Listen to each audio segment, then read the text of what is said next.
परमेश्वर पिता को धन्यवाद देते हैं आज के इस सुंदर दिन के लिए।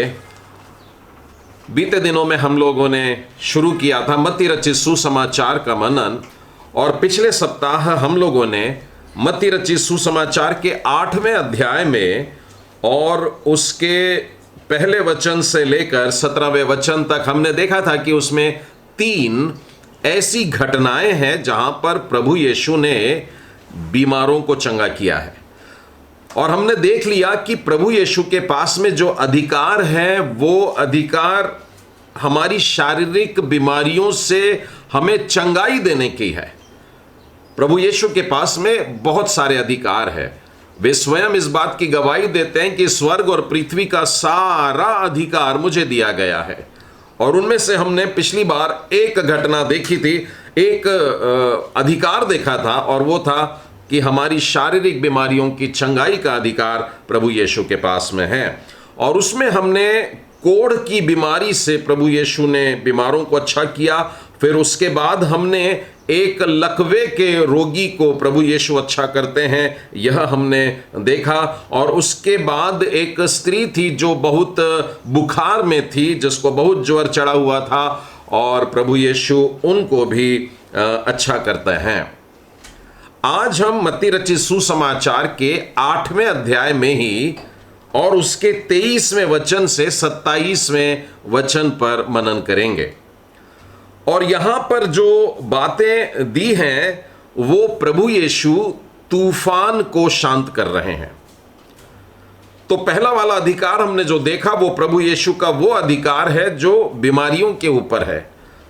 लेकिन इतना ही नहीं, आज हम देखने जा रहे हैं कि प्रभु यीशु को तूफानों पर, यानी कि प्रकृति पर, नेचर पर अथॉरिटी है, अधिकार है।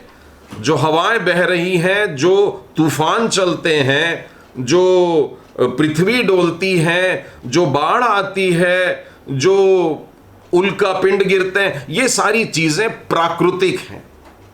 मनुष्य अपनी गलती से बीमार हो सकता है, लेकिन जब प्राकृतिक विपत्तियां आती हैं, जब अर्थक्वेक होता है और मकान हिल जाते हैं, गिर पड़ते हैं, उसमें मनुष्य की गलती नहीं थी कि उसकी वजह से ऐसा हुआ।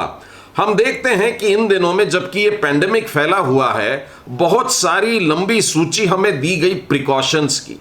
हमसे कहा गया कि मास्क पहन करके ही बाहर निकलना, लोगों से हाथ नहीं मिलाना, दूर से ही प्रणाम कर दें, और फिर बाहर की चीज़ें उनका इस्तेमाल, भीड़ में इकट्ठा होना, ये सब चीज़ों से दूर रहना है। तो हम इस प्रकार के वायरसेस से बचे रहेंगे। हम लोग जब स्कूल के दिनों में थे, हमसे बहुत कहा जाता था कि स्कूल के बाहर में, वो गेट के बाहर कुछ लोग बैठ करके चीज़ें बेचा करते थे। कोई बेर बेचता था, तो कोई चूरन बेचता था, तो कोई चने बेचता, कोई समोसे बेचता, तो वो चीज़ें खुली होती थी। और पता नहीं क्यों बाहर जाकर के बच्चों को लेने में बड़ा मज़ा आता था। और टीचर अक्सर समझाया करती थी कि उन पर मक्खियाँ बैठती हैं, उन पर कीड़े किटकुल रहते हैं, मत खाया करो। तो गलतियाँ करने के बाद में बीमारियाँ आ जाती हैं। लेकिन आज हम ऐसी परिस्थिति देखने वाले हैं जहां पर ऐसा कोई प्रिकॉशन तोड़ दिया इसीलिए यह घटना घटी, ऐसा नहीं है। हालांकि बाइबल में मैं और भी जगह पर कई बार तूफान देखता हूं, और ऐसे तूफान देखता हूं जो गलतियों के कारण में भी आए हैं। और परमेश्वर को प्रकृति पर कितना अधिकार है उस घटना से पता लगता है, जब परमेश्वर तूफान को बोलता है आजा, और फिर बाद में तूफान को बोलता है चला जा। मैं पुराने नियम में योना नबी की पुस्तक की बात कर रहा हूं। आप योना के उन 4 अध्यायों को बार बार पढ़े होंगे। वहां पर मुझे परमेश्वर का यह अधिकार इस इच्छा से दिखाई देता है कि परमेश्वर का जन पश्चाताप करे। आज की जो घटना है, ये तूफान भी प्रभु यीशु के डिसाइपल्स के ऊपर आ रहा है। पुराने नियम में भी जो तूफान आया वो परमेश्वर के सेवक के ऊपर ही आया। हम लोग साधारणतः समझते हैं कि हम परमेश्वर के बच्चे हैं तो हमारे ऊपर तूफान नहीं आएंगे, लेकिन बाइबल बताती है कि परमेश्वर वो पप्पा है जो अपने बच्चे से जिससे वो प्यार करता है उसको बीच बीच में ऐसी ताड़ना देता है और कभी कभी बड़ी छड़ी चलाता है। जैसे योना नबी के समय में जो छड़ी चली थी वो वाकई बहुत बड़ी वाली छड़ी थी, बहुत बड़ा सोटा था, बहुत बड़ी मार थी। और वो होना भी था क्योंकि परमेश्वर का सेवक होकर के, परमेश्वर की आज्ञा सुन करके कि जा और निन्वे में प्रचार कर, जाना था निन्वे, लेकिन भाई साहब ने टिकट कटाए और तर्शीश भागने की कोशिश की। अब आप बताइए कि क्या परमेश्वर से कोई कभी भाग सकता है? चाह करके भी छुप नहीं सकते हम। लोगों ने अंडरग्राउंड कुछ ऐसे मकान बना के रखे हैं, आप इन सब चीजों को YouTube पे देख सकते हैं। हाल ही में मैंने देखा कि कोई एक बड़ा धनवान व्यक्ति है, उसने 7वीं मंजिल नीचे तक का घर बना के रखा, जमीन के नीचे 7 मंजिल जाएगा वो खुद का। और किस लिए? कि जब तीसरा महायुद्ध शुरू हो जाएगा, विश्व युद्ध, वर्ल्ड वॉर 3 अगर शुरू हो जाता है तो बोले लोग लड़ते रहें, दुनिया बर्बाद हो जाए, मैं तो अपने घर में जाके सुरक्षित रहूंगा, मेरे को कोई हानि नहीं पहुंचेगी, मेरा कोई प्रॉब्लम नहीं होगा। मनुष्य इन विपत्तियों से छुपना चाहता है, सच्चाई से लेकिन भाग नहीं सकता, परमेश्वर से छिप नहीं सकता। चाहे जहां पर भी जाए परमेश्वर देख रहा है।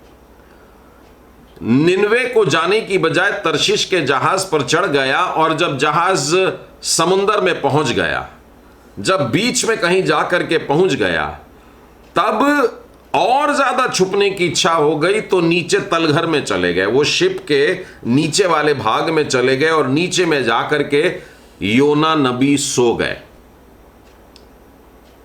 कई बार ऐसी कहावत सुनने को मिलती है कि बिल्ली आंख मूंद करके खाती है और ये कह करके कि मेरे को कोई नहीं देख रहा। अपनी आंखें बंद कर लेने से कोई नहीं देखता, ऐसी बात नहीं है। परमेश्वर ने देख लिया कि योना भाग गया मेरे सामने से, परमेश्वर ने देख लिया कि वो जहाज पर चढ़ गया, परमेश्वर ने देख लिया कि ये तर्शीश जा रहा निन्वे नहीं, परमेश्वर ने देख लिया कि वो नीचे के तलघर में चला गया और परमेश्वर ने देख लिया कि वो वहां पर सो गया है। अब परमेश्वर ने उस समंदर में तूफान भेजा और परमेश्वर ने जब तूफान भेजा तो वो तूफान पूरे जहाज को हिला रहा था। पूरे जहाज को हिलाने का मतलब है पूरे परिवार को तकलीफ में डाल दिया। गलती किसकी थी?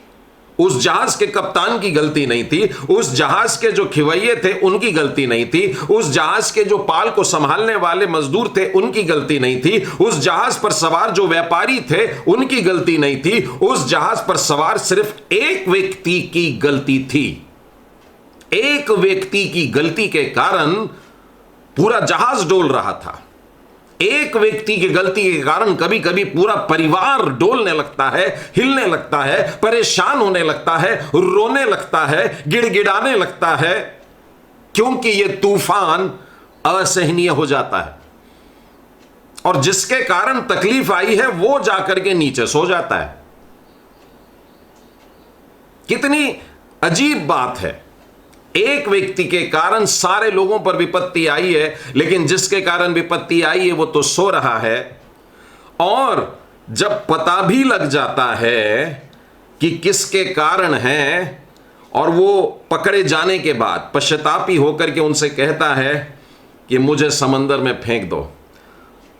और देखिए वो नाविक लोग जो हैं या शिप पर बाकी लोग जो हैं, जहाज पर जो लोग हैं, वो योना नबी से अच्छे निकले। हाँ, हम नहीं कर सकते ऐसा काम, यानी हम गलत काम नहीं कर सकते। उन्होंने फिर भी नहीं फेंका उसको और वे अपने अपने देवताओं को फिर से पुकारने लग गए। लेकिन लिखा है तूफान बढ़ता ही गया, बढ़ता ही गया और बढ़ता ही गया। योना नबी को मालूम था कि यह तूफान मेरे कारण आया है, मेरे पाप के कारण आया हुआ है और मेरे पश्चाताप या मेरी मृत्यु के द्वारा ही जाएगा। उसने उनसे कहा मुझे उठा करके फेंक दोगे तो बचोगे। और उसे सचमुच में उठा करके समुद्र में फेंक दिया जाता है। परमेश्वर का प्रकृति पर अधिकार देखिए और तूफान तुरंत शांत हो गया। मेरे मित्रों, इससे पहले कि आज के तूफान पर मनन करने के लिए हम जाएं, पश्चातापी हृदय से परमेश्वर के सम्मुख आए। और यदि आपके जीवन में कोई तूफान उठ रहा है तो पहले उस योना को निकाल के फेंकना पड़ेगा। इस तूफान के लिए परमेश्वर को दोष मत दीजिएगा। परमेश्वर चाहता है कि उस जहाज को जो डोल रहा है, उस जहाज के तलघर से मतलब छिपा के रखे हुए उस दबाए हुए अनकन्फेस्ड सिन को निकाल करके फेंक दो। और जिस घड़ी ये पाप दूर होता है तब हमारे परिवार में शांति आती है, तब हमारी कलीसिया में शांति आती है, तब हमारे देश में शांति आती है। और परमेश्वर ने योना को समंदर में भी छोड़ा नहीं। ऐसा लगता है जैसे परमेश्वर का गुस्सा शांत हो गया, मेरी नहीं सुनता, ले अब मर। नहीं, ऐसी बात नहीं है। जब वो समंदर में डाला गया तो मानो परमेश्वर ने उसको झेल लिया। उसे लग रहा था मैं डूब रहा हूं, उसे लग रहा था मैं समंदर के तल तक पहुंच रहा हूं और बड़े गहरे तक चला गया। लेकिन परमेश्वर की प्रकृति पर देखिए कितना कमांड है। परमेश्वर ने एक बड़े से मछली से कहा, जा, वो दिख रहा है तुझको मेरा बेटा, जा अपना मुंह खोल। और उसने मुंह खोल ली और उस मछली से यह भी कहा, चबाना मत उसको, सिर्फ निगल लेना। परमेश्वर का प्रकृति पर और प्रकृति पे रची हुई सारी वस्तुओं पर कितना कमांड है। सब लोग सुन रहे हैं, पहाड़ सुनते हैं, तूफान सुनते हैं, समंदर सुनता है, मछलियां भी सुन रही हैं, कौवे भी सुनते हैं, इंसान नहीं सुन रहा। जिस दिन इंसान सुनने लग जाएगा, ये सारा कुछ परमेश्वर की आराधना करने लग जाएंगे, ये वो स्वर्ग होगा। और परमेश्वर ने योना पर अनुग्रह किया जब उसने 3 दिन और 3 रात पश्चाताप में बिताए, मछली के पेट में रह करके, मछली की पेट की सारी गंदगी में रह करके। आप लोग अगर फिश खाते हैं तो आपको मालूम है, जब फिश आती है तो उसका पूरा शरीर साफ नहीं होता, उसका मुंह और पूंछ और शरीर के बाकी अंग नहीं, सिर्फ एक छोटा सा चीरा उसमें लगाया जाता है और उसका पेट साफ कर देते हैं बस। तो वैसी गंदगी में ले जाकर मानो परमेश्वर ने उसको बता दिया, गंदा, तेरा जीवन देख कैसा हो गया है, तू नबी कहलाता है, तू मेरा बच्चा कहलाता है, हे योना तू देख कि तू क्या है। उस गंदगी में योना नबी ने अपने जीवन को देख लिया और परमेश्वर से कहा, मुझ गुनहगार को तू माफ कर दे। और उसकी इस प्रार्थना के बाद उस मछली को परमेश्वर ने फिर आज्ञा दिया।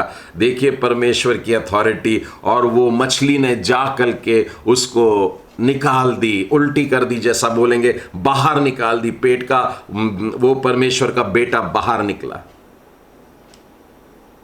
मेरे और आपके जीवन में तूफान आते हैं और यदि वो पाप के कारण आए हुए हैं तो बड़े भयानक तूफान है और थमेंगे नहीं जब तक पाप हमारे जीवन से दूर नहीं होता है। चलिए इस घटना को ध्यान में रख करके, यानी ये हमारा स्टार्टिंग पॉइंट हुआ, लेकिन आज की घटना में यानी कि प्रभु यीशु अपने शिष्यों के साथ में जा रहे हैं और वो तूफान वाली घटना होने वाली है। और इस छोटी सी घटना में हम लोग 7 बातें सीखने वाले हैं कि परमेश्वर हमारे जीवन में तूफान क्यों आने देता है। आइए चलिए चलते हैं, निकाल लेंगे मत्ती रचित सुसमाचार और उसका 8वां अध्याय और 23वें वचन से आगे।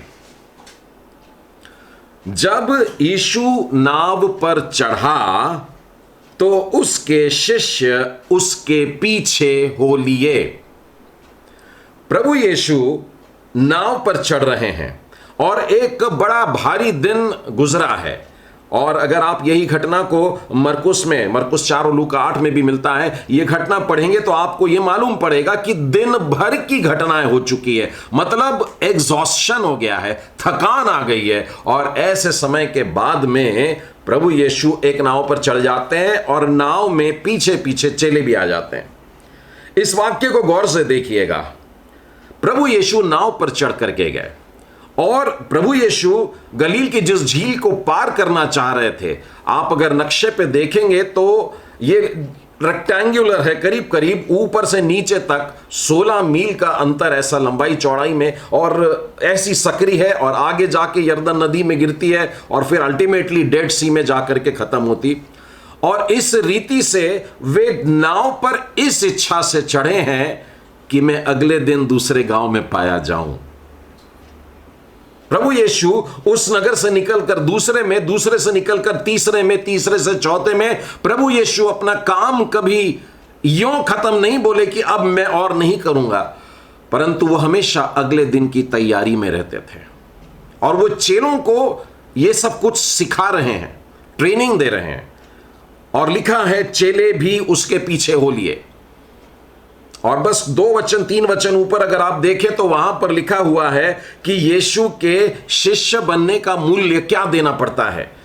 प्रभु यीशु मसीह के पीछे अगर मनुष्य चलना चाहता है तो उसको एक कीमत देना पड़ता है। और इसी बात को हमने लूका के 9वें अध्याय में भी पढ़ा था कि प्रभु यीशु मसीह के पीछे चलने का मतलब क्या होता है, अपने आप का इनकार। शिष्य बोल सकते थे हम बहुत थक गए प्रभु जी, आज यहीं आराम कर लेते हैं, क्योंकि नाव खेना और वो भी 8 मील से 16 मील, पता नहीं कौन से शहर में जाएं, अब बहुत थक गए, ऐसा भी बोल सकते थे। लेकिन प्रभु यीशु के पीछे चल दिए। ये था अपने आप का इनकार करना। यीशु कह रहे हैं चलो तो चलने का है, यीशु कहते हैं रुक जाओ तो रुकने का है। प्रभु यीशु मसीह के पीछे चलने का खास उद्देश्य मनुष्य अपने जीवन में इस बात को ध्यान में रखे कि परमेश्वर की महिमा हो, मेरी नहीं परंतु तेरी इच्छा पूरी हो। और प्रभु यीशु के पीछे ये हो लेते हैं। आज प्रभु यीशु उनको अब उनके जीवन का एक बहुत बड़ा पाठ बताना चाह रहा है। हम लोग जब प्रभु यीशु के पीछे चलने लगते हैं तो कई बार हमारे जीवन में भी ऐसी बातें होती हैं जब हम कह पड़ते हैं कि सब कुछ तो हम ठीक कर रहे थे, मतलब हम तो तेरे पीछे ही चल रहे थे, फिर हमारे जीवन में ऐसी बात या ऐसी विपत्ति क्यों आ गई। हम लोग क्राइसिस सिचुएशन से जाते हैं, हम लोग मुसीबत से जब होकर के गुजरते हैं तो साधारणतः हमारे मन में प्रश्न उठ पड़ते हैं कि प्रभु जी ये मुसीबत आई क्यों है, या आपने क्यों आने दिया है। इस प्रकार का वाक्य भी उपयोग में लाते हैं। अगला वचन पहले पढ़ते हैं, देखो तूफान आने वाला है। 24वां वचन कहता है और देखो झील में एक ऐसा बड़ा तूफान उठा कि नाव लहरों से ढकने लगी और वह सो रहा था। इस वचन की शुरुआत होती है, अंग्रेजी में लिखा है बिहोल्ड, यानी ये एक एक्सक्लेमेटरी मार्क है। ये कुछ तो भी अचानक कुछ अजीब सा हो रहा है। या तो बहुत खुशी के समय एक्सक्लेमेशन होता है, या बहुत उदासी के समय, बहुत भयानक बात के समय। तो ये ऐसी ही कोई भयानक सी घटना है कि जब सब कुछ अच्छे से चल रहा है, नाव धीमे धीमे जा रही है, और तभी अचानक ये हुआ। अचानक क्या हुआ? लिखा है झील में एक ऐसा बड़ा तूफान उठा। यदि आप अलग अलग सुसमाचार में देखेंगे तो इस तूफान शब्द को अलग अलग शब्दों में बताया गया है। मरकुस में ये तूफान शब्द मिलता है, लेकिन अगर आप इसको मत्ती रचित सुसमाचार की ही पुस्तक में, यदि यूनानी भाषा में, ग्रीक में अगर आप इसे देखेंगे तो वहां पर मिलता है सिस्मोस। जो बच्चे विज्ञान पढ़ते हैं वे शायद सिस्मोग्राफ इस शब्द को पहचानेंगे। जब पृथ्वी पर अर्थक्वेक होता है तो सिस्मोग्राफ नाम का एक इंस्ट्रूमेंट होता है जिसमें पता लगता है कि पृथ्वी डोल रही है, और रिक्टर स्केल पर कितना डोल रही है वो भी पता लग जाता है। वो वाला शब्द का इस्तेमाल मत्ती ने यहां पर किया। और आपको मालूम है पिछली बार जब हिंद महासागर में भूडोल सा हुआ था और उसके बाद सुनामी आ गई थी, ये जो सिस्मोस होता है या पृथ्वी का डोलना होता है, ये बहुत भयानक होता है, और समंदर में अगर हो जाए तो उसका रूप और भी भयानक हो जाता है। इसीलिए सिर्फ तूफान नहीं लिखा है, लिखा है बड़ा तूफान। तूफान बोलो तो वैसे ही बड़ा हो जाता है, लेकिन ये तूफान में भी बड़ा वाला तूफान है। और इन लोग जा कैसे रहे हैं? एक नाव में। नाव में अगर आपने ट्रैवल किया है, मैं नाव की बात कर रहा हूं, छोटी जो डोंगी होती है उसमें खुली रहती है, ऐसा शिप के समान नहीं है कि आप अंदर जाकर के अपने आप को सुरक्षित महसूस करें। मैंने जब जीवन में पहली बार नाव में बैठने को मिला था मुझे, तो मैं किनारे पर खड़ा था और जब नाविक ने लाया और हम लोग एक तालाब के पास में थे जहां पर वाटर स्पोर्ट हुआ करते, मेरी बड़ी इच्छा थी कि मैं दौड़ करके जाऊं और नाव में बैठूं, क्योंकि नाव पर बैठना बचपन से, छुटपन से, बिल्कुल ऐसेपन से मुझको ऐसा लगता था बहुत ही एडवेंचरस है। और इससे पहले कि मेरे पीछे से कोई मुझको मदद करता या फिर उस नाव को खेने वाला जो व्यक्ति था वो मेरे को पकड़ता, मैंने किनारे पर से ही अपना पांव बढ़ा करके नाव पे डाल दिया। अब हुआ क्या, जमीन जिस पर मैं खड़ा था वो तो पक्की थी, लेकिन नाव कैसी रहती है ये अंदाज नहीं, और मेरा पैर जब नाव पे पड़ा तो नाव वैसे ही दूर चली गई क्योंकि पानी पर तैर रही थी, और जिस जगह मैंने पैर रखा वो पैर मेरा नाव को दबा दिया क्योंकि नाव खाली थी। एक बहुत बड़े जोखिम में, और ये जो है ये भी कोई स्टीमर वाला बोट नहीं है, शिप टाइप का नहीं है, एक छोटी सी नाव है जिसके ऊपर प्रभु यीशु अपने चेलों के साथ में आए हैं। और जो बड़ा वाला तूफान आ गया है, ये वाकई में एक छोटी नाव के लिए बहुत खतरा हो जाता है। बड़े बड़े शिप्स तो बड़ी बड़ी तूफानी लहरों को भी झेल करके ऊपर ऊपर हो जाते हैं, लेकिन सोचिए कि एक छोटी सी नाव चली जा रही है और एक बड़ी सुनामी लहर आ रही है जो ऊपर से आएगी, 50 फुट ऊपर से आ रही है। सोचिए इतनी बड़ी लहर, तो कितनी हालत खराब हो जाएगी। तो चेलों ने अब की बार जो देखा उसको बड़ा तूफान बोला। लेकिन इसी वचन में आगे क्या लिखा है देखिए, और वो सो रहा था। कभी आपने इस वचन को ध्यान से बैठ करके सोचा है? तूफान आया हुआ है, बड़ा तूफान आया हुआ है, और यीशु सो रहे हैं। चेलों ने क्या देखा?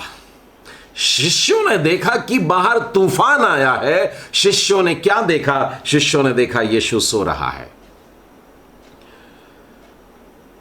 मेरे प्रियो, मैं इस वचन की तरफ इसलिए आपका ध्यान खींचना चाहता हूं ताकि मैं और आप जो मसीही कहलाते हैं, यीशु के नाम से जाने जाते हैं, यीशु का स्वभाव ले लें। अगर हम बाहर देखेंगे तो हमें तूफान नजर आएगा, और जब हम अपनी नाव में देखेंगे तो यीशु आराम कर रहे हैं नजर आएगा। मुझको बाहर गड़बड़ी नजर आती है और यहां शांति नजर आती है। यानी प्रभु यीशु का स्वभाव है ये। प्रभु यीशु अपने परमेश्वर पिता पर कितना भरोसा रखते हैं कि आए तूफान मैं सोऊंगा, क्योंकि मैंने अपना जीवन आपके हाथों में दे रखा है। आज शिष्यों को यही पाठ पढ़ा रहे हैं प्रभु जी। अभी घटना बस स्टार्ट हुई है। देखिए, चेलों के लिए तो झील में रहना बड़ी आम बात थी। इनमें से अधिकांश लोग मछुआरे थे और मछली पकड़ने के लिए निकल जाया करते थे। मैंने भी अपने छुटपन में मछलियां पकड़ा, जिसको स्टिक कहते हैं, डगेन कहते हैं, उससे पकड़ा। फिर कपड़ा लेकर के, जो गमछा होता है, बहते हुए बाढ़ के पानी के पास किनारे से पानी फेंक फेंक करके मछलियों को पकड़ा। इस प्रकार से बहुत सारी बातें इनको जो झील की थी, समंदर की थी, लहरों की थी, नाव की थी, ये जानते थे। नाव पकड़ने के लिए, मछली पकड़ने के लिए मछुआरे अक्सर शाम का समय या फिर रात रात को भी निकल जाया करते थे, और सुबह सुबह वे एक बड़ा कैच लेकर के किनारे पर आया करते हैं। और रात के समय में झील में जाना, समंदर में जाना इनके लिए आम बात थी। और झील में इससे पहले क्या कभी भी हवा नहीं चली होगी? क्या कभी तूफान नहीं चले होंगे? हुए होंगे। लेकिन यहां पर लिखा है बड़ा तूफान था, और उसके भी आगे लिखा है ऐसा बड़ा तूफान था कि लहरों से पानी जो आ रहा था उससे नाव भर रही है। मतलब बड़ी भयानक जोखिम में फंस रहे हैं। ऐसे नाविक भी घबरा गए हैं, लेकिन यीशु वहां पर शांति से पड़े हैं। इस वाक्य का मतलब यह है, हम लोग अपने जिंदगी में भले ही अपनी फील्ड में प्रोफेशनल्स होंगे, हम लोगों को अपना व्यवसाय बहुत अच्छे से आता होगा, हम लोग अपने स्ट्रीम में अपनी बुद्धि के कारण बहुत आगे निकल गए होंगे, लेकिन एक क्षण ऐसा रहता है जब हम भी दुर्बल हो जाते हैं, जब हम भी परेशान हो जाते हैं, जब हम तूफानों से घिरे जाते हैं और ऐसा बड़ा तूफान होता है कि हम सह नहीं सकते हैं कि ये मछुआरे लोग अब एक बढ़ई के बेटे से पूछ रहे हैं बता क्या करने का है।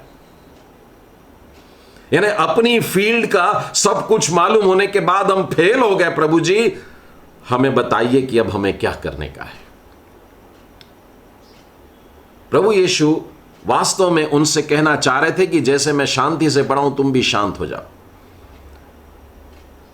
आप जानते हैं जब ये घटनाएं शुरू हुई, वैसे तो दिसंबर से ही शुरू हो गया था पेंडेमिक, लेकिन हमारे भारत देश में मार्च महीने के बीच से ये लॉकडाउन की बात शुरू हुई और उसके बाद में एक भयावह सिचुएशन थी।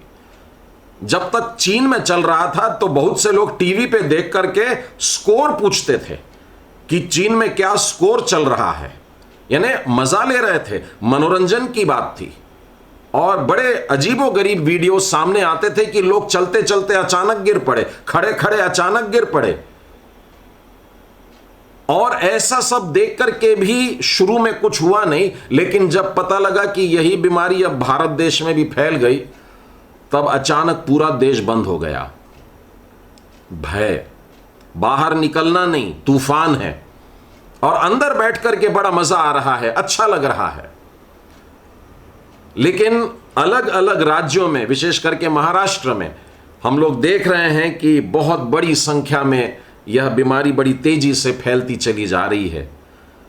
ऐसी परिस्थिति में परमेश्वर को यदि हम अपनी नाव में लेकर के रहते हैं, अपनी कलीसिया में लेकर रहते हैं, अपने परिवार में लेकर के रहते हैं, प्रभु यीशु आपको इशारा कर रहा है, मैं नियंत्रण में हूं, आई एम इन कंट्रोल, सारी बातों को मैं देखता हूं, आ बैठ आराम करें। लेकिन चेले लोग घबराए हुए हैं, उनको अपनी जान की पड़ी है। मनुष्य मृत्यु से बहुत डरता है, मनुष्य मरना नहीं चाहता। मैं तो इस घटना में समझता हूं कि यदि इस घटना के बाद में मृत्यु हो भी जाती, यानी कि नाव डूब गई, मान लो ऐसा होता तो नहीं था, परंतु मान लो कोई ऐसी घटना घटती है, तो जिस व्यक्ति ने अपना जीवन परमेश्वर के हाथ में दिया है वो अगले ही क्षण परमेश्वर के सम्मुख खड़ा रहता है। ये बाइबल बताती है हमको। आप पौलुस की पत्रियों को पढ़िएगा तो ये वाला पॉइंट बहुत स्पष्ट समझाया है उसने, और वो कहता है कि मैं यहां से अपना काम जल्दी से पूरा करके प्रभु जी आपके सामने खड़े हो जाना चाहता हूं। तो परमेश्वर अपनी तरफ हमारा ध्यान खींचना चाहता है, परमेश्वर अपनी तरफ ध्यान खींच रहा है, इसीलिए हमारे जीवन में तूफान आते हैं। इस बात को ध्यान में रखिएगा। मैं आपको एलिया के जीवन से एक घटना बताना चाहता हूं। पहला राजा और उसके 19वें अध्याय में आपको यह घटना मिलेगी। हां, एलिया होरेब पर्वत पर ऐसी घटना है, और यहां पर देखिए क्या होता है।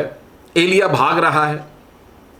पहले तो उसने कार्मेल पर्वत के ऊपर एक बहुत बड़ा काम किया था, और बहुत बड़ा काम करके ऐसा लगा बिल्कुल सब ऐसा बढ़िया है, सीना तान के खड़ा था, बाल के पुजारियों को नाश कर दिया, सीना तान के खड़ा था। लेकिन जब इजबेल ने कही 24 घंटे में खत्म कर दूंगी, तो भागने लगा। वो डर गया, वो घबरा गया, क्योंकि एक तूफान आने वाला है, और वो मौत का तूफान था, और वो भागता है, छुपता है। और इस घड़ी मैं ये देखता हूं कि वो परमेश्वर के सामने खड़ा होने के लिए बुलाया गया है। और वहां पर लिखा हुआ है 12वें वचन में कि ना तो परमेश्वर उस प्रचंड आंधी में दिखा, ना भूकंप में दिखा, ना आग में दिखा, परंतु इन सारी बातों के बाद में एक दबा हुआ धीमा शब्द सुनाई दिया। धीमा सा शब्द। परमेश्वर हमसे धीमी आवाज में बात करता है। परमेश्वर हमसे धीमी आवाज में बात करने का शौकीन है। God loves to speak in a whispering tone. क्यों? आप विस्पर उससे कर सकते हैं जो आपके कान के पास में है। परमेश्वर आपके एकदम करीब रहना चाहता है, इसीलिए वो आपको धीमी आवाज में कुछ बताना चाहता है। आप दुनिया में सारी बातों को देख रहे हो, इसीलिए आपके कान में धीरे से बोलना चाहता है। आप अपने आंखों के नजरों के सामने में तूफान देख रहे हो और वो बवंडर है जिसकी आवाज के कारण परेशान हो, इसीलिए परमेश्वर धीमी आवाज में बोलना चाहता है। लेकिन जो व्यक्ति उस धीमी आवाज को सुनना छोड़ देते हैं, जो लोग अपने जीवन में परमेश्वर की धीमी आवाज को भुला बैठते हैं, जिन शिष्यों को, जिन मसीही लोगों को परमेश्वर की धीमी आवाज सुनाई देना बंद हो जाती है, उनको परमेश्वर तूफान में लेकर के जाता है। जो धीमी आवाज सुनने को तैयार है, उनके जीवन में तूफान नहीं आएंगे। लेकिन जब हम परमेश्वर की उस धीमी आवाज को सुनने से इनकार कर देते हैं, तब प्रचंड आंधी आती है। और उसी घटना में अगर आप देखेंगे तो मालूम है, आंधी भयानक थी या परमेश्वर? बताइए। लिखा है प्रचंड आंधी आई, परमेश्वर उसमें नहीं दिखा। उसके बाद में भूकंप हुआ, चट्टानें फटने लगी, आग हुआ। लेकिन जब परमेश्वर की धीमी आवाज आई तो एलिया ने अपने आप को झुका दिया और अपने सर को ढांक लिया। वो डर गया। तूफानों से भी भयानक होता है परमेश्वर के सामने खड़े रहना। इन बातों को हल्की न समझें। हम पवित्र पवित्र पवित्र परमेश्वर के सामने खड़े होना ऐसी बात न समझें कि जो छोटी सी हो, हल्की सी हो। आज परमेश्वर ने यह मौका डिसाइपल्स को दिया है ताकि उनका ध्यान खींच ले, और इसमें यहां बात की तरफ भी उसका ध्यान कि वो तो तुम्हारी नाव में है। हम लोग ये क्यों भूल जाते हैं? जब ये समस्याओं से घिरे रहते हैं, ये महामारियों से घिरे रहते हैं, तो हम लोग ये बात वो बात सारी बातें करते हैं, लेकिन ये बात क्यों नहीं करते, मेरी नाव में यीशु है। और मैं जब यीशु को देखता हूं तो वो सो रहा है, और वो यीशु को देखता हूं तो कितना प्यारा सा चेहरा है, बच्चे जैसा चेहरा है और निडर चेहरा है, कोई भय नहीं जिसके चेहरे पर। ऐसे चेहरे को मैं देखता हूं। अगर मैंने यीशु से नजरें हटाकर तूफान को देखा तो भयानक तूफान है, बड़ा तूफान है। लेकिन जब यीशु की तरफ देखता हूं तो मन शांत हो जाता है। तो ध्यान खींचने के लिए तूफान को लाता है और तूफान को आने देता है हमारे जीवन में। दूसरी बात इसीलिए कि हम देखें कि हमारी नाव में प्रभु यीशु है। चलिए तीसरी बात की तरफ चलते हैं। लिखा है, तब चेलों ने पास आकर उसे जगाया और कहा, हे प्रभु हमें बचा, हम नष्ट हुए जाते हैं। मनुष्यों ने अपने ऊपर न्याय अपना कर ही डाला, खुद ही कर लिया। हम नाश हो रहे हैं, हम मर रहे हैं।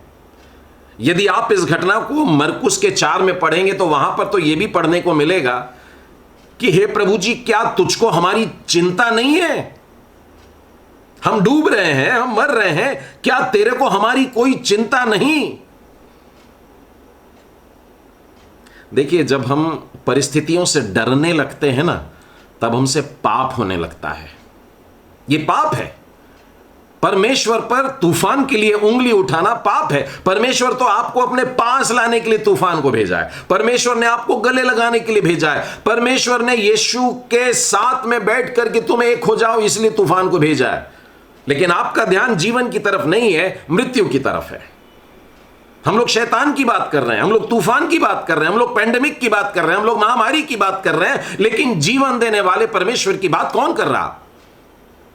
यूहन्ना का 10वां अध्याय 10वां वचन कहता है, शैतान केवल चोरी करने, नाश करने, घात करने, मारने के लिए आता है, यानी मृत्यु देने के लिए आता है। तो मृत्यु की चर्चा बड़ी करते हो, लेकिन यीशु तुम्हारी नाव में बैठा है और वो तुमसे कहता है मैं जीवन देने आया, बहुतायत का जीवन देने आया। तो आज प्रभु परमेश्वर ने हमारे जीवन में जो तूफान को आने दिया है, वो इसलिए आने दिया है कि हमारे ध्यान को खींचे, और दूसरी बात यह कि हम जाने कि प्रभु यीशु हमारे साथ में है, और तीसरी बात यह कि हम जाने कि हमारा परमेश्वर हमारी चिंता करता है। चेलों ने कहना कि क्या तुझे हमारी चिंता नहीं? ये 8वें अध्याय में हम पढ़ रहे हैं। यदि आप 6वें अध्याय में जाएंगे, मत्ती के 6वें अध्याय में प्रभु यीशु ने पहाड़ी उपदेश के दौरान कितने स्पष्ट तरीके से बताया, किसी भी बात की चिंता नहीं करना। चिंता करना मेरा आपका काम नहीं है। मैंने इस विषय पर भी बताया है, जो बच्चे होते हैं वो माता पिता पर इतने निर्भर होते हैं कि वे बिल्कुल भी चिंता नहीं करते।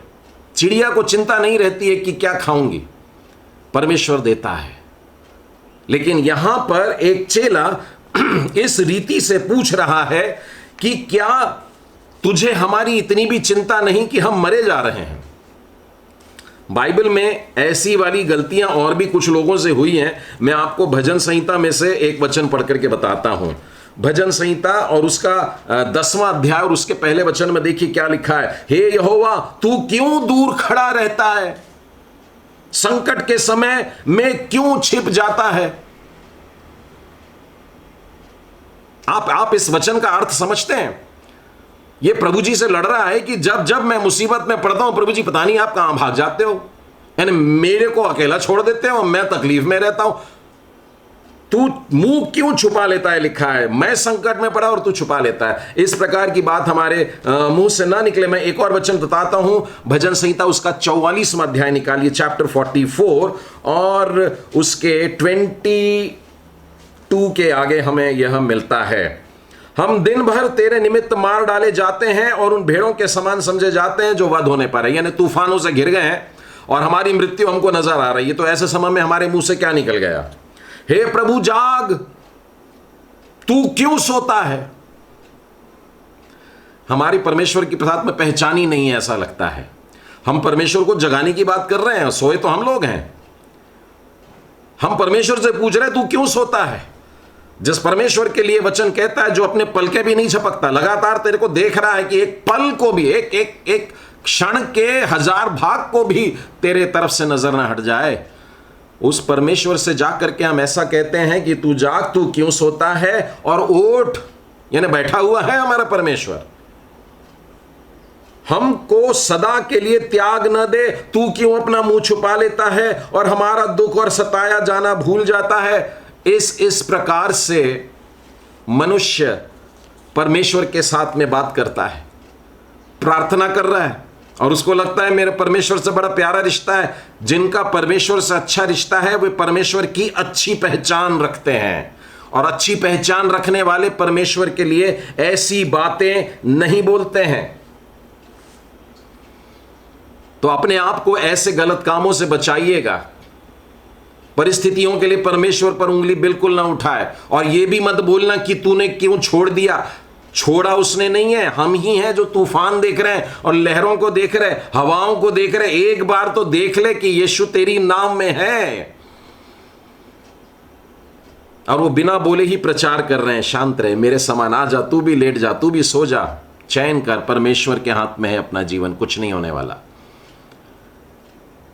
जब हम ऐसे प्रभु यीशु के कहलाए जाते हैं, हाँ, we are called Christians because we follow Christ. Let us follow Christ in the time of tempest. इस तूफान के समय में हम अपने ख्रिस्त के समान में व्यवहार करेंगे और हम चैन से रहेंगे, शांति से रहेंगे।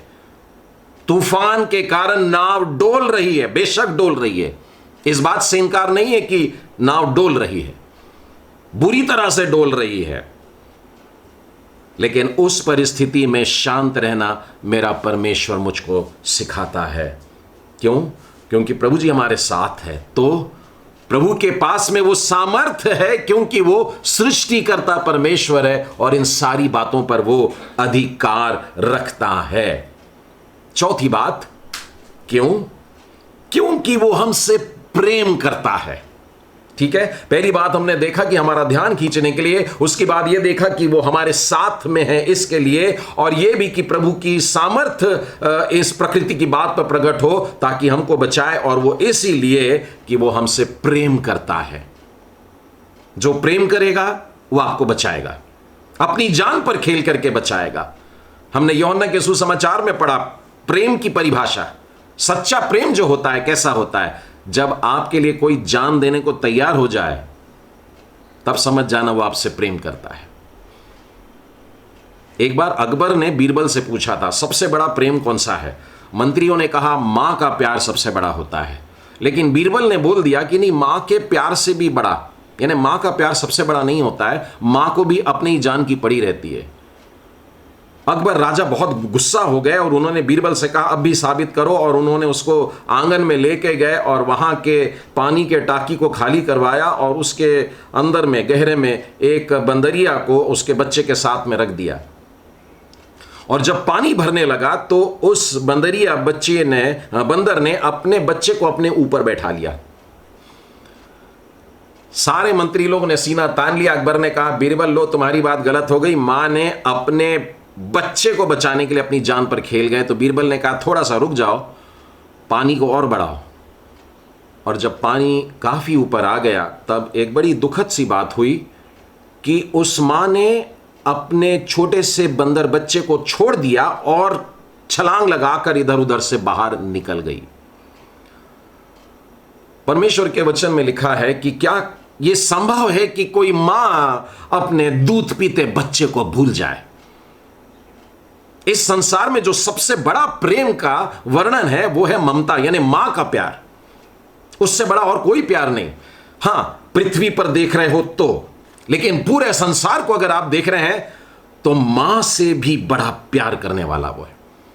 बाइबल कहती है संभव है कि मां भी अपने दूध पीते बच्चे को भूल जाए, लेकिन मैं तुझे नहीं भूलूंगा। This is his love, the greatest love, सबसे ऊंचा प्यार, मां की ममता से भी बड़ा वाला प्यार, अगापे, ऐसा वाला प्यार है जो परमेश्वर हमसे करता है। वो हमको मरने के लिए नहीं छोड़ता है। आपको मालूम है फिर क्या हुआ इस घटना में? यीशु नाव पर खड़े हो जाते हैं और उसने उनसे कहा हे अल्पविश्वासियों, क्यों डरते हो? और उसके बाद में आंधी से बात किया। मतलब यीशु के लिए इंपॉर्टेंट क्या था? तूफान चल रहा है और मेरे अल्पविश्वासी चेले लोग हैं। ये दोनों में से मैं पहले किसको एड्रेस करूं? जो बात अत्यंत आवश्यक है, यीशु उस बात को एड्रेस करते हैं और इसीलिए तूफान से बात करने के पहले अपने चेलों से बात करते हैं। ये क्या बात है तुम्हारी? अल्पविश्वासियों बोला है उसको, यानी विश्वास में छोटे पाए गए। यानी कि तुम्हारा ये एग्जाम चल रहा था और तुम इस एग्जाम में छोटे पाए गए। तुम्हें पास हो जाना चाहिए था।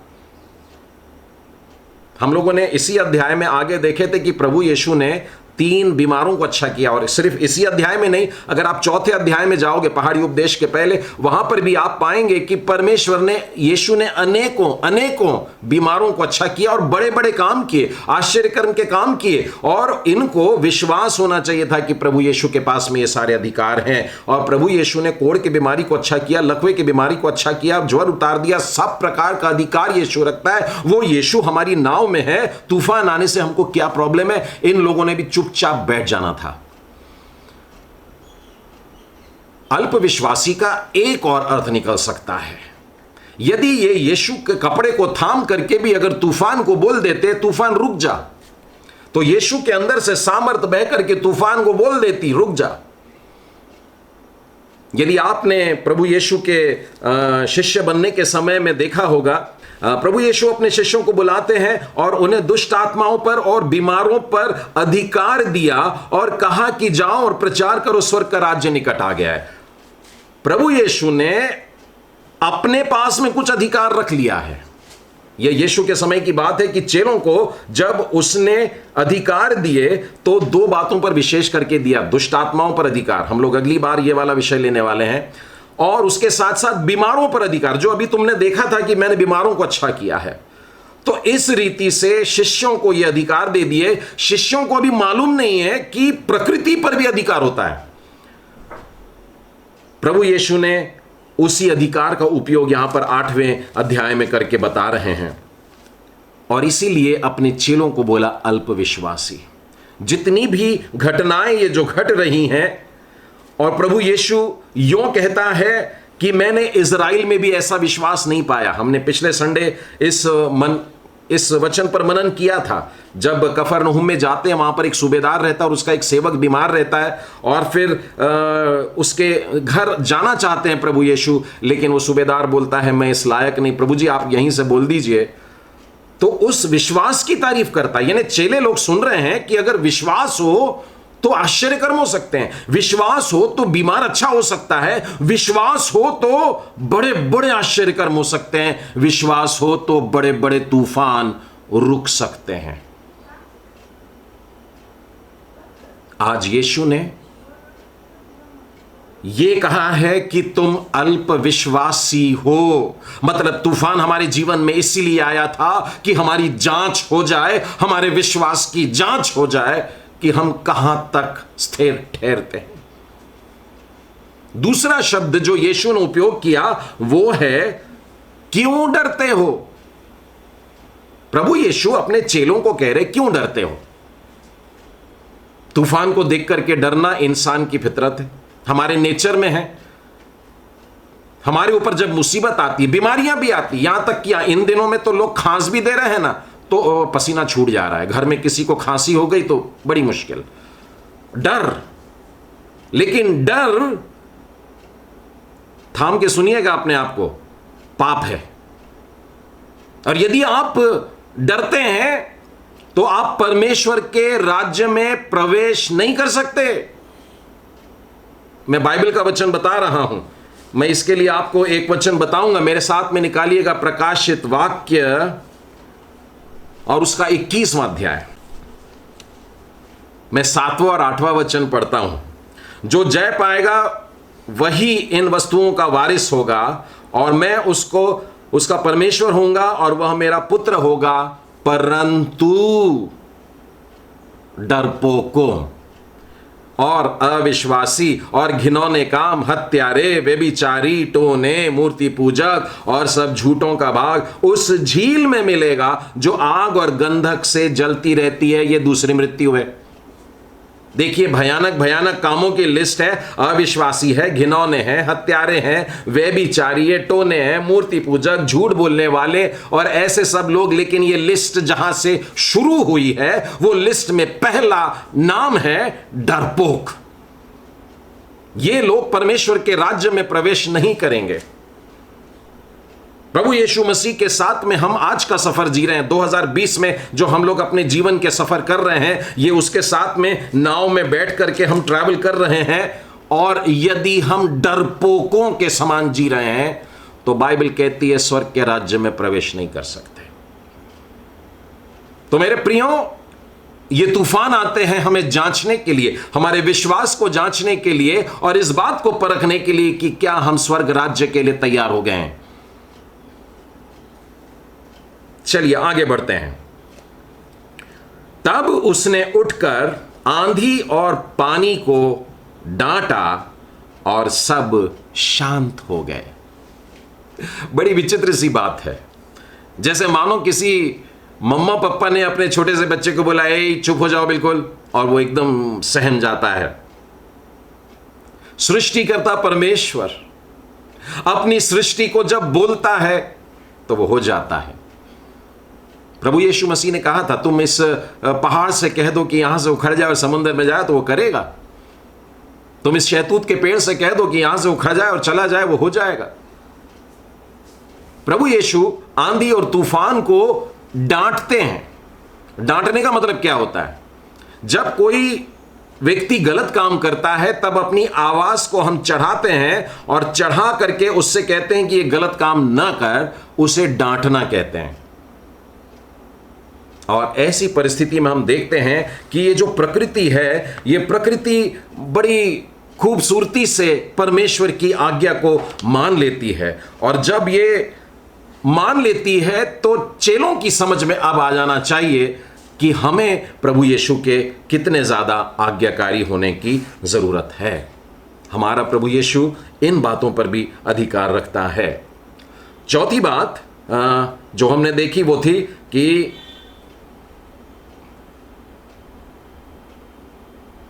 पहली बात हमने देखी थी कि ध्यान खींचने के लिए, दूसरी बात यह कि प्रभु हमारे साथ में है और प्रभु की सामर्थ्य को पहचानने के लिए कि वो हमें बचाता है। चौथी बात, परमेश्वर हमसे प्रेम करता है इस बात के लिए। और अब हम देखेंगे कि अपनी सेवा करने के लिए हमें तैयार करने को भी वो ये काम कर रहा है। उसने आंधी और तूफान को डांट दिया और वे शांत हो गए, और इस बात को देख करके चेलों ने अचंभा किया। वे ऐसे प्रभु के पीछे चल रहे हैं जो सारी बातों पर अधिकार रखते हैं, और यही परमेश्वर अपनी इन सारी बातों को इन्हें देने वाला है। और आगे का जीवन तुम्हारा कैसा रहेगा, प्रभु यीशु ने इस घटना के द्वारा बता दिया है कि तूफान आएंगे, लेकिन हम ना डरेंगे, हम डिगेंगे नहीं, हम हिलेंगे नहीं, हम अपनी जगह नहीं छोड़ेंगे, हम अपने विश्वास पर कायम रहेंगे। यीशु के पीछे मैं चलने लगा, न लौटूंगा, न लौटूंगा।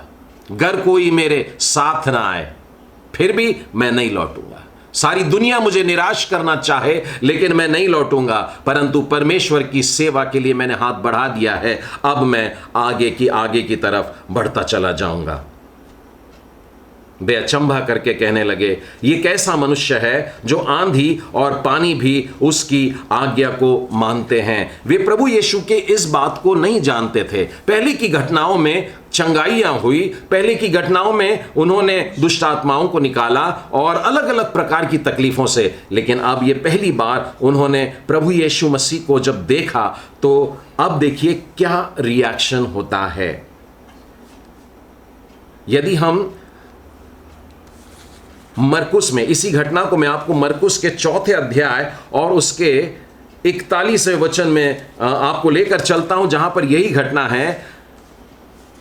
यीशु ने तूफान को शांत किया और इसे देखकर वे बहुत ही डर गए और आपस में बोले, ये कौन है जो आंधी और पानी भी उसकी आज्ञा को मानते हैं। तो पहले जब आंधी तूफान को देखे थे तो बाइबल कहती है कि वे डर गए थे, लेकिन जब आंधी और तूफान को शांत करना देखा तो लिखा है और डर गए। हम जाने कि we have an awesome God. हमारे पास में जो परमेश्वर है वो बहुत अद्भुत परमेश्वर है, वंडरफुल गॉड, बहुत प्यारा परमेश्वर, सामर्थी परमेश्वर। और हम ऐसे परमेश्वर की सेवा करने को निकले हैं। हम झील के पार जब अगले संडे उस तरफ जाएंगे तो देखेंगे कि अब चेलों का कॉन्फिडेंस कितना बड़ा है, चेलों का विश्वास कितना बढ़ गया है, और अब वे और बड़े काम करने के लिए तैयार हो गए। तो हमारे जीवन में जो तूफान आते हैं हमें बड़ी सेवा के लिए तैयार करने के लिए भी आते हैं। आज के संदेश को समाप्त करने से पहले मैं बाइबल में से आप लोगों के सामने कुछ 3-4 उदाहरण बताना चाहता हूं, जहां पर अपने जीवन में आए तूफानों को लोगों ने जो सहा उसके लिए परमेश्वर को धन्यवाद दिया। और यह मैं इसलिए बता रहा हूं ताकि जब ऐसी घटनाएं आपके जीवन में आती हैं तब आप भी परमेश्वर को धन्यवाद दें कि प्रभु जी मेरे जीवन में ऐसी तूफानों को आपने भेजा है। मैं सबसे पहले आपको अय्यूब के पुस्तक में लेकर के चलता हूं। मनुष्यों में अय्यूब एक ऐसा व्यक्ति मुझे दिखाई देता है जिसको सबसे बड़े तूफान ने पकड़ लिया था। एक ही दिन में अचानक चारों दिशाओं से उसके ऊपर बड़े भयानक तूफान आने लगे। और मैं आपको इसके अंतिम अध्याय में लेकर के चलता हूं, अय्यूब के 42वें अध्याय में। और देखिए 42वें अध्याय में आपको मालूम है क्या होता है कि अय्यूब को परमेश्वर रिस्टोर कर दे रहा है, और अय्यूब के पास में पहली जितनी संपत्ति थी उसकी डबल संपत्ति परमेश्वर अब प्रदान कर रहा है। देखिए तूफान के पहले उसके पास में 100 था, तूफान के बाद में उसके पास में 200 था। तो अब यह परिस्थिति की सिचुएशन के लिए साधारण मनुष्य 100 से 200 हो जाने की खुशी मनाएगा। अय्यूब खुश है, लेकिन इसलिए नहीं कि उसको संपत्ति मिल गई। उसके जीवन में जो तूफान आया उसके लिए देखिए वो किन शब्दों में धन्यवाद दे रहा है। अय्यूब की पुस्तक 42वां अध्याय और उसका 5वां और 6वां वचन। मैंने कानों से तेरा समाचार सुना था, परंतु अब मेरी आंखें तुझे देखती हैं। कानों से सुसमाचार को सुनना साधारण बात हो गई, लेकिन जब आंखों से देखा जाता है तब यह बहुत बड़ी बात है। इसीलिए मुझे अपने ऊपर घृणा आती है और मैं धूल और राख में पश्चाताप करता हूं। मैंने अपने आप को इतना गिरा दिया, मैं धूल में मिल गया। तो यह तूफान आ जाने के कारण देखिए कितनी बड़ी आशीष थी। तूफान के पहले केवल आवाज सुनाई दे रही थी अय्यूब को, लेकिन तूफान के बाद वो परमेश्वर को देखने लगा है। तो जब जब हमारे जीवन में तूफान आते हैं प्रियो, परमेश्वर को और करीब आप पाते हैं, उसको और अच्छे से आप देख पाते हैं, और यदि दिखाई दे रहा है तो आप उसको पहचानने लगते हैं। इतने ज्यादा करीब करीब हर तूफान आपको परमेश्वर के करीब लेकर के आता है। दूसरा उदाहरण मैं आपको यशायाह नबी की पुस्तक से बताता हूं। यशायाह के 6वें अध्याय में आइएगा, वहां पर यशायाह स्वर्ग के दर्शन देख रहा है। और देखिए वहां पर ऐसा हुआ, मैंने प्रभु को बहुत ऊंचे सिंहासन पर विराजमान देखा, और फिर वहां पर सिंहासन का वर्णन है। और जब उसने उस सिंहासन को देखा, करूबों को देखा और स्तुति के शब्द सुना, उसके बाद वो क्या कहता है, मैंने कहा हाय हाय मैं नष्ट हुआ, क्योंकि मैं अशुद्ध ओंठ वाला मनुष्य हूं और अशुद्ध ओंठ वाले मनुष्य के बीच में रहता हूं, क्योंकि मैंने सेनाओं के यहोवा महाराजाधिराज को अपनी आंखों से देखा है। उसने स्वर्ग के सिंहासन के सामने अपने को पाया, उसने एक अजीब सा दर्शन पाया, और उस अद्भुत दर्शन को देखने के बाद में आत्मा में आनंदित भी हुआ, लेकिन जान लिया कि मेरे जैसा शरीर रखने वाला मनुष्य कैसे वहां। तो यशायाह नबी जैसा व्यक्ति अपने आप को अशुद्ध ओंठ वाला बोल करके परमेश्वर के आगे अपने आप को गिरा देता है, हमको नम्र कर देता है। प्रभु जी के सामने ऐसे तूफान जब हमको लेकर के आते हैं, हमें नम्रता का पाठ पढ़ाने के लिए लाते हैं। अगर आपको दानियल की पुस्तक याद होगी, दानियल की पुस्तक में आप देखें 10वें अध्याय में, वहां पर भी दानियल जैसा नबी, प्रार्थना करने वाला नबी, 7वें 8वें 9वें वचन में देखिएगा, परमेश्वर का तेज जब सामने चमकता है वो अपने आप को यूं झुका लेता है।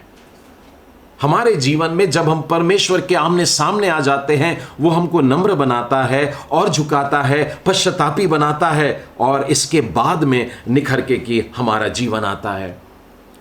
नए नियम में मैं पतरस को देखता हूं, पतरस की नाव पर जब यीशु ने आकर के कहा जाल डाल, और जाल डालने के बाद में एक आश्चर्य कर्म हुआ और बहुत सारी मछलियां उन्होंने घेर करके लेके आए। लूका 5 में आप पढ़ सकते हैं। वहां पर मालूम है पतरस का रेस्पॉन्स क्या था? अरे वाह, अब तो मैं धनी हो गया, ऐसा नहीं बोला, परंतु प्रभु के सामने घुटने टेक लिया उसने और ये कहा कि मैं पापी मनुष्य हूं, प्रभु जी मेरे पास से चले जाइए, मैं इस लायक नहीं हूं कि आपके सम्मुख रह सकता हूं।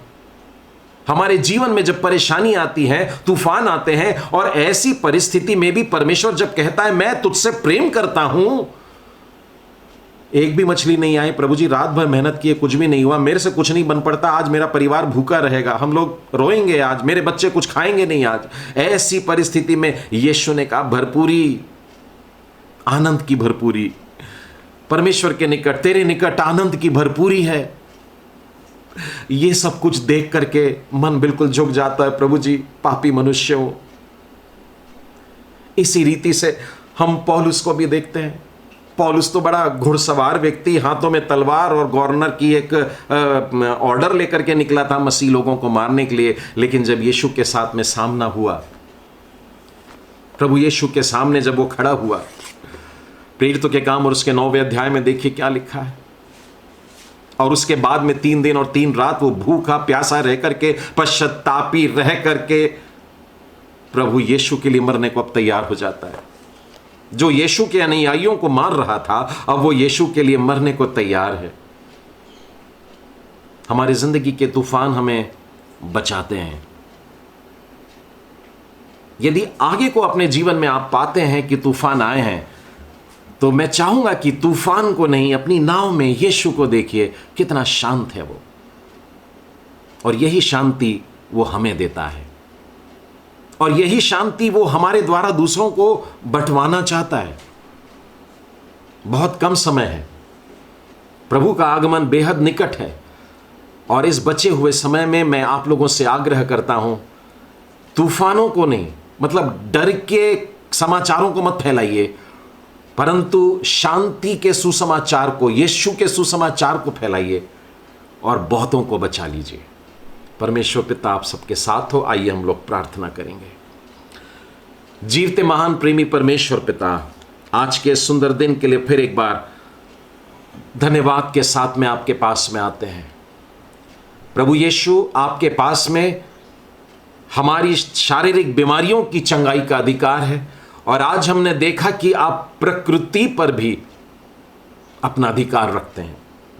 और क्यों ना हो, आप सृष्टिकर्ता परमेश्वर हो, ये सारी सृष्टि आपकी संतान है, आज्ञाकारी संतान है, ये आपकी सुन लेती हैं। हे प्यारे परमेश्वर, आज आपने हमें इस भाग में से बताया कि तूफानों को जब तुम देखो तो अपने मन में शांति से अपने पिता की तरफ निहारते रहो। संसार में तुम्हें क्लेश होगा, तुम तूफानों से घिरे रहोगे, लेकिन पिता की तरफ देखते रहना। और जब हम पिता की तरफ देखते हैं तो जैसे पिता ने यीशु को शांत मन दिया, वैसा ही अपनी शांति हमें देते हैं। हे प्यारे परमेश्वर पिता, हम इसलिए धन्यवाद देते हैं कि आप हमसे प्रेम करते हैं। तूफानों में हमसे प्रभु जी आप साथ रह करके प्रेम करते हो, और आपने उस डोलती नाव में खड़े होकर के मुझे डांटा और मुझे अल्पविश्वासी कहा, मुझे डरपोक कहा, और चाहा कि मैं इन सारी बुराइयों से छोड़कर स्वर्ग राज्य की तरफ देखूं और शैतानी बातों की तरफ मन न लगाऊं, जो मेरे विश्वास को दुर्बल करती हैं उनकी तरफ नहीं, परंतु जो मेरे विश्वास का ऑथर है यीशु की तरफ मेरी निगाहें लगी रहें। हे प्यारे प्रभु जी, ऐसे तूफान हमें आपकी सेवा करने के लिए तैयार करते हैं, मजबूत बनाते हैं। प्रभु जी, इसके लिए धन्यवाद देते हैं। इन अंतिम दिनों में प्रभु जी हमें और शक्ति से यह काम करना है, तेजी से काम करना है, और इसीलिए हम चाहते हैं प्रभु जी आप अपनी अद्भुत सामर्थ हम में से प्रत्येक को दीजिए। आपने अपने चेलों से कहा था, ठहरे रहना, प्रार्थना करते रहना। मैं पिता के पास जाकर तुम्हारे लिए विनती करता हूं कि वो तुम्हें पवित्र आत्मा देगा, और जब पवित्र आत्मा तुम पर उतरेगा तब तुम सामर्थ पाओगे और जगत के छोर तक मेरे गवाह होंगे। हे प्यारे प्रभु जी, आज सारा संसार तूफान से घिरा है, मौत के तूफान से घिरा हुआ है, डर के तूफान से घिरा हुआ है, और हमारे पास में सुसमाचार है। हमारी सहायता करिए कि शांति के राजकुमार का सुसमाचार सारी दुनिया में फैला सकें। उसी उद्धारकर्ता प्रभु यीशु मसीह के नाम में इस प्रार्थना को मांगते हैं, सुनो ग्रहण कर, आमीन।